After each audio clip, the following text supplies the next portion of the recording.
saya akan memberikan penjelasan terkait dengan pemberian asuhan keperawatan pada anak yang mengalami gangguan nutrisi.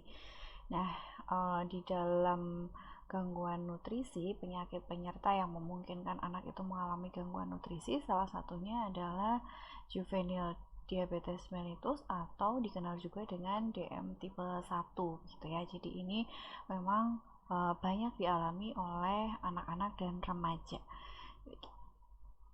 Nah, sebenarnya apa itu diabetes mellitus tipe 1? Jika kita merujuk pada Kementerian Kesehatan Republik Indonesia, di situ sudah didefinisikan dengan jelas diabetes mellitus tipe 1, atau mungkin juga di beberapa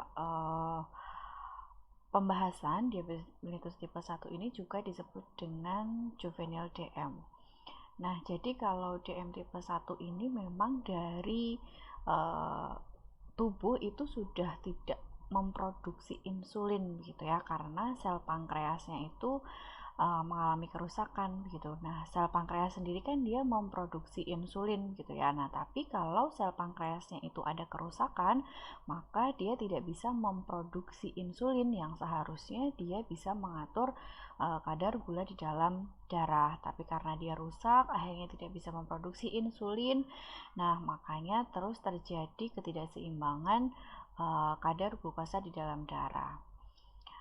Kemudian organ pankreasnya itu karena tidak memproduksi lagi insulin gitu ya, sehingga harus ada asupan insulin dari luar tubuh gitu secara rutin.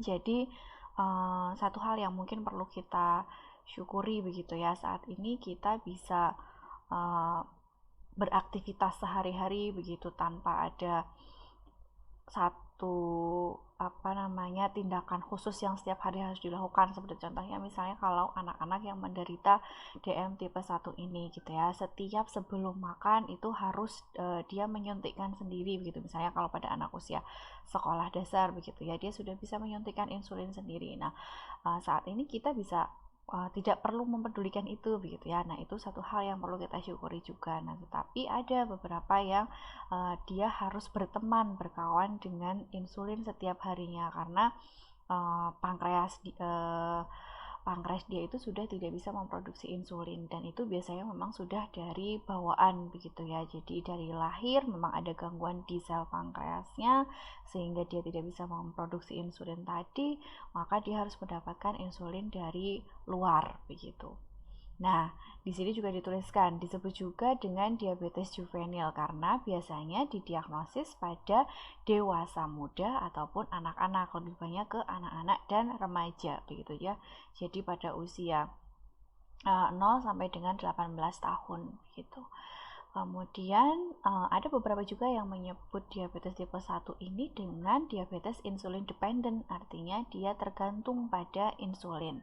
Karena terapi insulin sangat penting begitu ya untuk kelangsungan hidupnya, kemudian pemeliharaan atau mengkontrol, mengendalikan dari DM tipe 1 ini begitu. Jadi dia tidak mungkin tidak dengan insulin begitu ya, dia harus diberikan insulin terus dari luar, makanya disebut juga dengan diabetes insulin dependent. Kemudian etiologinya sebenarnya apa, kok bisa anak-anak itu ada yang terkena DM tipe 1 ini atau diabetes juvenil ini.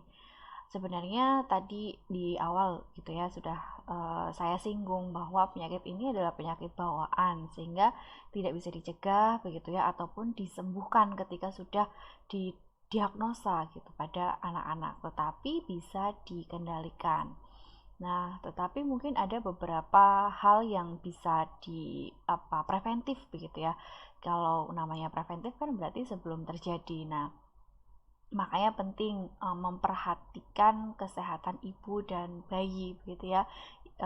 Berkali-kali pada saat saya berdiskusi dengan teman-teman, memperhatikan kesehatan anak itu tidak hanya pada saat anak setelah lahir, tetapi mulai dari pembuahan itu pun sudah menentukan bagaimana nanti kesehatan anak gitu ya, sehingga perlu diperhatikan mulai dari sebelum kehamilan, kemudian masa kehamilan, kemudian kelahirannya, dan sampai pertumbuhan dan perkembangannya itu perlu diperhatikan. Nah, tetapi kalau memang sudah ada bawaan begitu ya, karena sel pankreasnya yang terganggu itu tidak bisa disembuhkan lagi, dia hanya bisa dikendalikan gitu ya. Untuk memiliki prognosis yang baik. Prognosis itu artinya kan keberlanjutan gitu ya, kualitas hidup ke depannya, meskipun tidak bisa disembuhkan akan selalu berkawan begitu ya dengan DM tipe 1 ini, tetapi bisa dikendalikan. Jadi etiologinya itu memang ini ya, karena bawaan dari bayi yang tidak bisa dicegah atau disembuhkan. Kemudian sebenarnya DM tipe 1 ini bisa dideteksi di awal begitu ya, pada namanya saja deteksi dini. Jadi deteksi awal untuk mengetahui kemungkinan gitu ya, biasanya kemungkinan apakah ada kemungkinan diabetes juvenil pada anak. Jadi dengan kita bisa mengenali gejala awal atau yang sudah muncul, harapannya itu bisa diberikan intervensi sedini mungkin sehingga bisa mengontrol dengan sebaik mungkin. Nah, mengenali gejala awal atau yang sudah muncul, salah satunya yang paling sering muncul pada anak-anak itu adanya polidipsia. Rasa haus pada anak yang berlebihan itu perlu sekali diperhatikan. Jadi peningkatan rasa haus itu salah satu gejala dari diabetes juvenil yang paling umum gitu ya. Meskipun ada 3P yang lainnya, tetapi untuk polidipsia pada anak-anak ini sangat umum gitu ya, sangat umum dan biasanya menjadi deteksi utama, deteksi pertama, lini pertama begitu ya. Tapi rasa hausnya ini tidak rasa haus yang biasa begitu ya.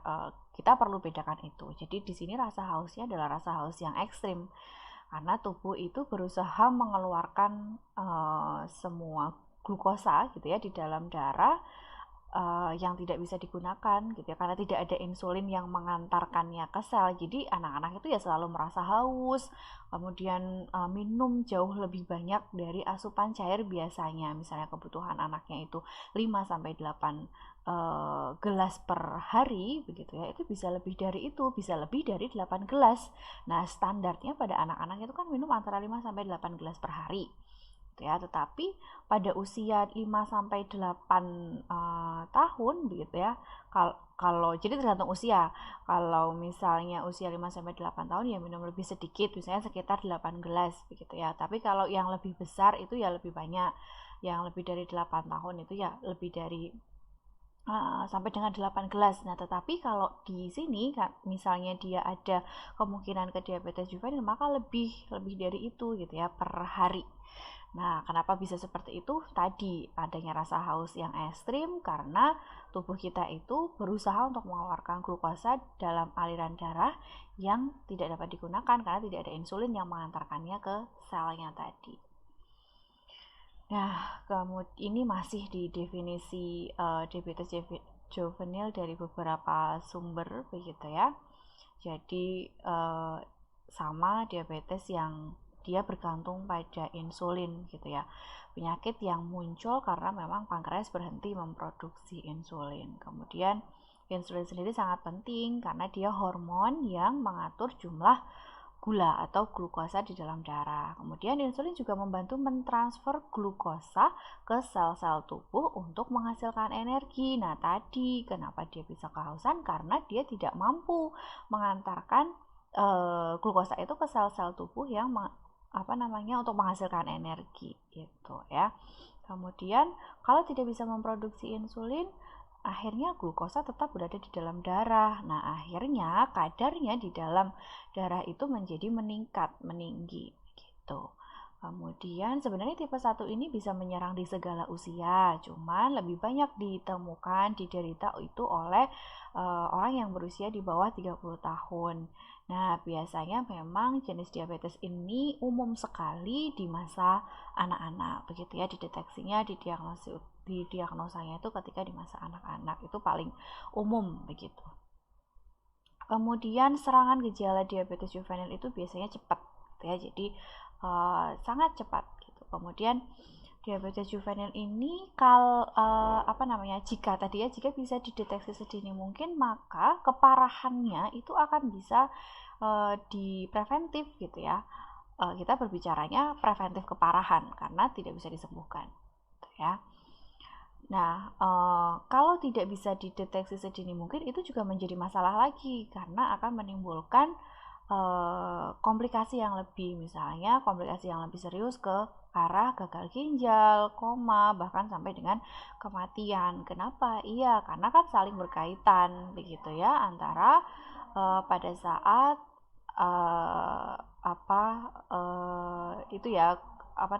glukosa di dalam darah itu meningkat, akhirnya aliran darahnya juga terganggu, metabolisme terganggu, kemudian kerja ginjal semakin tinggi, semakin meningkat, lama-kelamaan juga akan menjadi rusak gitu, hingga nanti mungkin sampai ke gagal ginjal.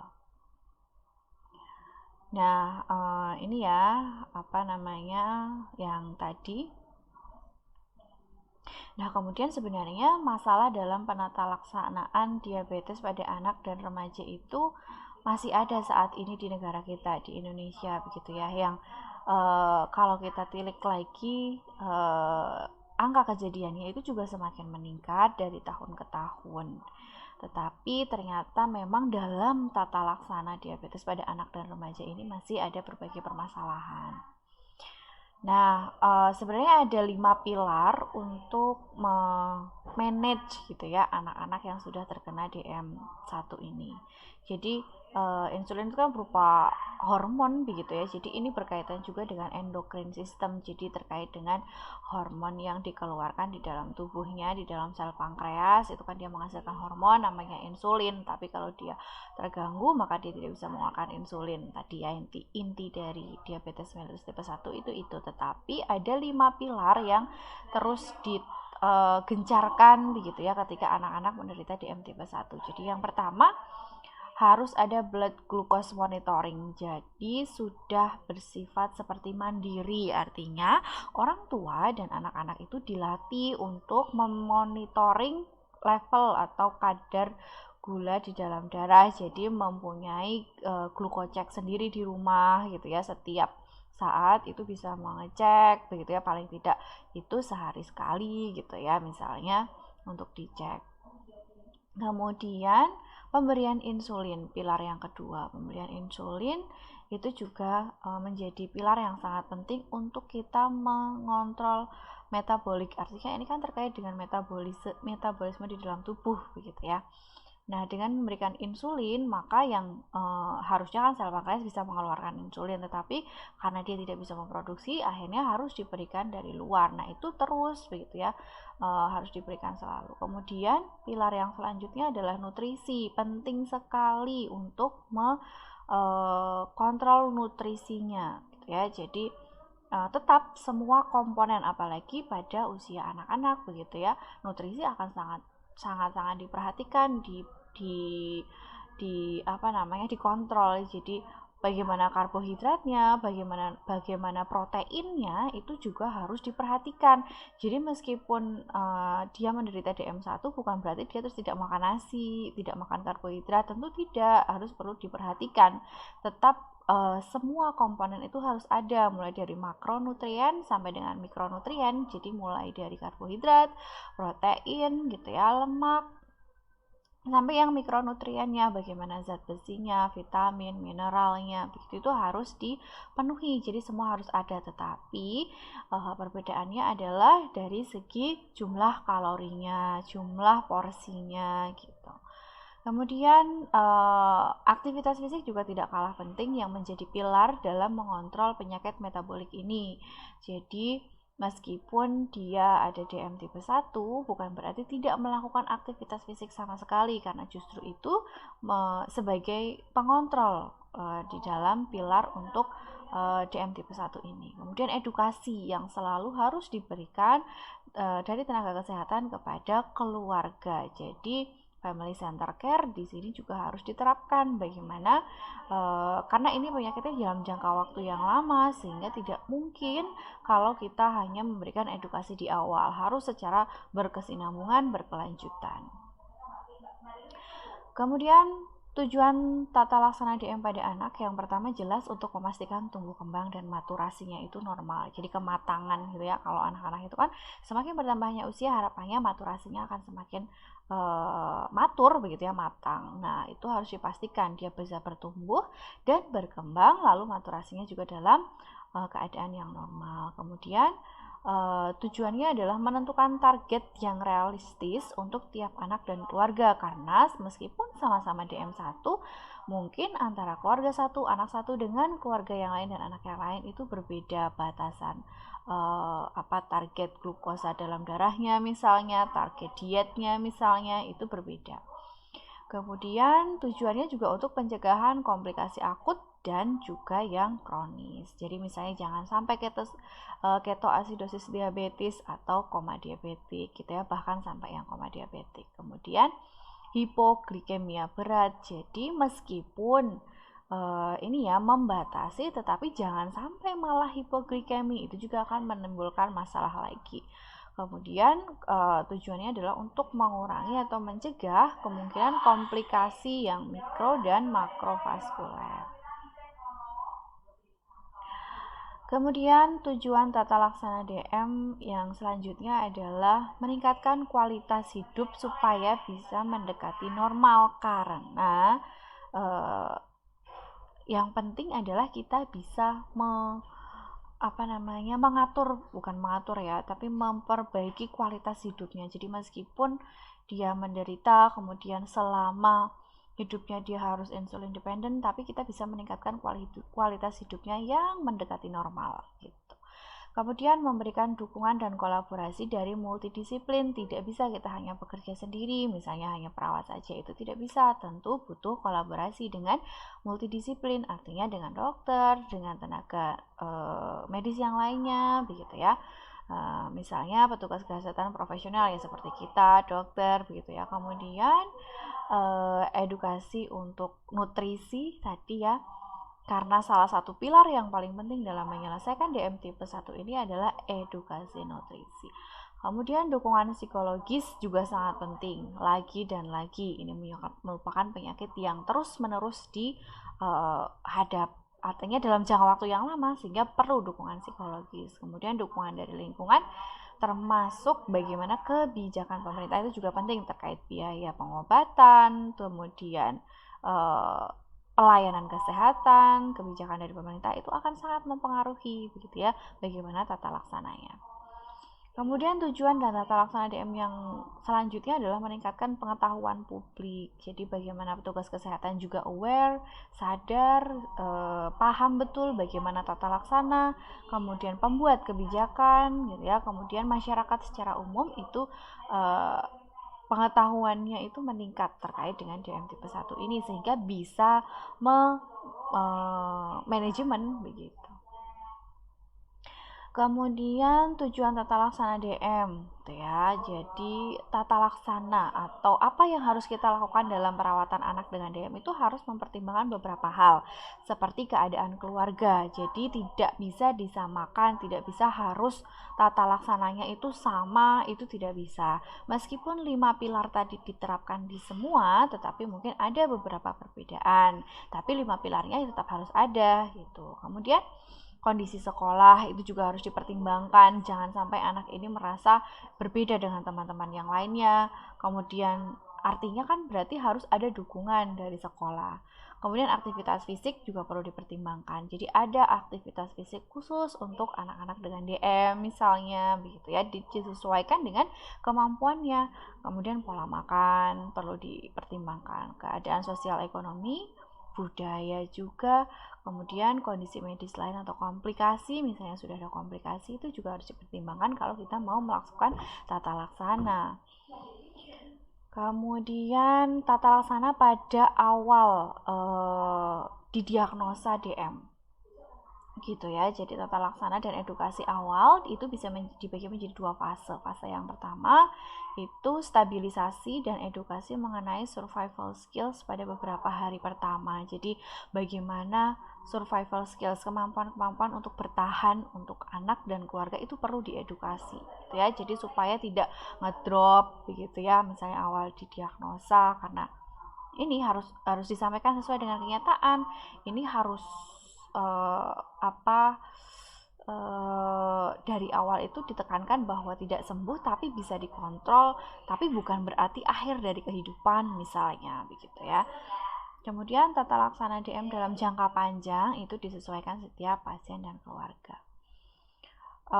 Ini termasuk ini ya, 5 pilarnya tadi, mulai dari harus melakukan pemantauan gula darah mandiri, kemudian nutrisi, kemudian tata laksana pada saat sakit, kemudian bagaimana tata laksana hipo kalau hipoglikemi, justru malah hipo ya, hipo itu kan berarti kan rendah, kemudian dilandaskan berdasarkan usia anak, kemudian isu-isu di sekolah, artinya sekolah juga harus kita rangkul begitu ya, meskipun anak misalnya mungkin di sekolah.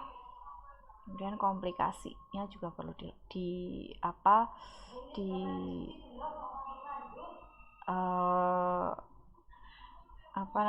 diperhatikan gitu ya. Misalnya ada komplikasi kan tentunya akan berbeda.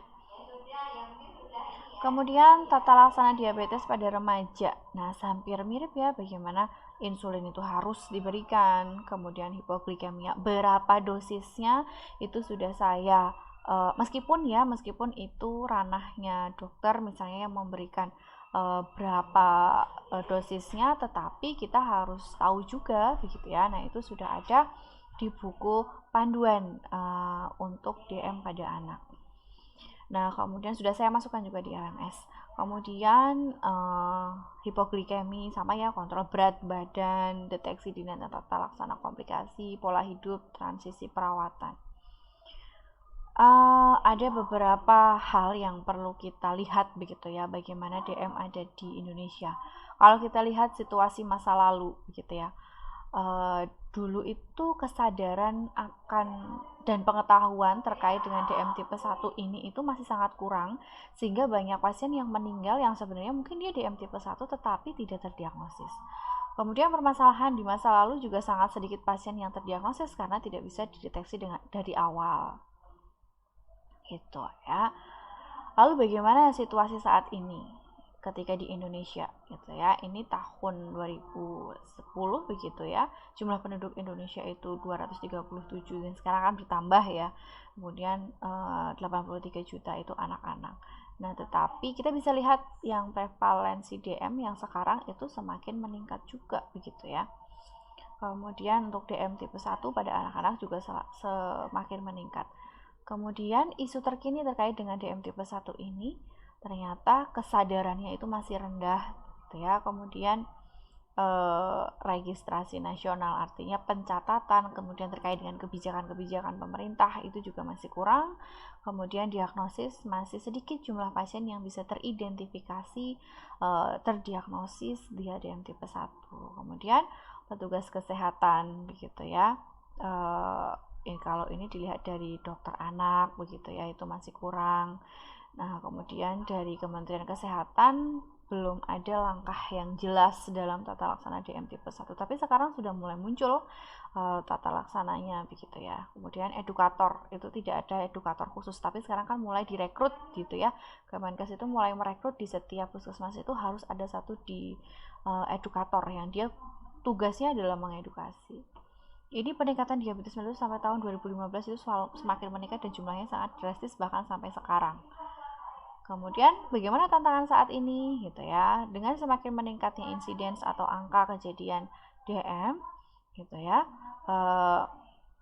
maka dibutuhkan layanan kesehatan DM1 yang sangat berkualitas yang meningkat tentunya. Tenaga kesehatan yang kompeten dalam merawat pasien DM tipe 1 itu sangat dibutuhkan. Kemudian dibutuhkan dukungan pembuat kebijakan dalam perawatan diabetes seperti Kementerian Kesehatan, kemudian bagaimana asuransi, kemudian bagaimana dari segi farmasinya gitu ya. Meningkatkan kesintasan, artinya meningkatkan orang-orang yang mampu bertahan, anak-anak yang mampu bertahan dengan penyakit ini. Masalah lain dari komplikasi yang kronis, nah itu menjadi tantangan gitu ya, jangan sampai mengarah ke kronis. Jadi meskipun sudah terkena, kita harus memberikan preventif yang tersier, jangan sampai ada komplikasi kronis gitu. Nah, apakah kita siap menghadapi tantangan ini? perspektif di masa depan, bagaimana harus bisa didiagnosis sejak awal supaya dapat tata laksana yang tepat sehingga anak-anak itu mendapatkan penanganan yang komprehensif. Nah, kemudian bagaimana dari nursing prosesnya begitu ya. Jadi konsep tadi menjadi bekal gambaran kita dalam melakukan sebuah pengkajian. Nah, kalau sudah seperti ini tadi begitu ya, kira-kira begitu ya, mengarahnya itu kemana? Jelas ke nutrisi. Mungkin diagnosa keperawatan yang bisa diambil adalah defisit nutrisi begitu ya. Kemudian bagaimana dengan cairannya, aktivitasnya, oksigenasinya juga mungkin kalau sudah ke komplikasi ketoasidosis begitu ya, gangguan pertukaran gas itu kalau sudah komplikasi. Yang jelas yang pertama terkait dengan nutrisi gitu ya, perlu dilihat lagi. Kemudian maka luaran yang bisa diambil adalah status nutrisi dengan aktivitas yang disesuaikan juga dengan diagnosa dan luaran yang sudah ditentukan. Nah, mungkin itu untuk konsep yang bisa saya sampaikan pada video kali ini untuk menjelaskan gambaran apa itu dari juvenile diabetes atau DM tipe 1 yang banyak diderita oleh anak-anak.